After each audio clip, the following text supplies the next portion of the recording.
So ট্রেডিংয়ে আসেন আর যে কোনো ক্যারিয়ার পাতে আসেন, জাস্ট ডিসাইড করেন যে এটা আমার জন্য কতটুকু সুইটেবল। যদি আপনার জন্য সুইটেবল হয় কন্টিনিউ করেন। ওকে, তো আপনি মোটামুটি এখন ডিসাইড করে ফেলছেন যে আপনি কেন ট্রেডিং করবেন। আলহামদুলিল্লাহ, এইবার ট্রেডিং যখন আপনি করতে আসবেন সবার আগে যেই জিনিসটা আপনার লাগবে সেটা হলো লার্নিং।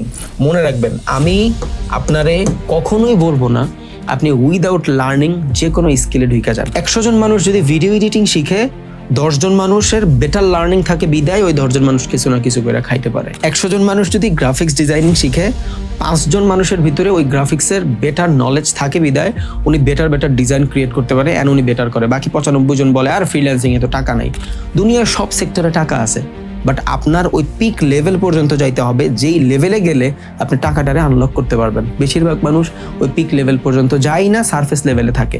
সো আপনার সারফেস লেভেল থেকে যদি বের হইতে হয় অ্যান্ড ট্রেডিং যদি শিখতে হয়, সবার আগে যেটা লাগবে সেটা হলো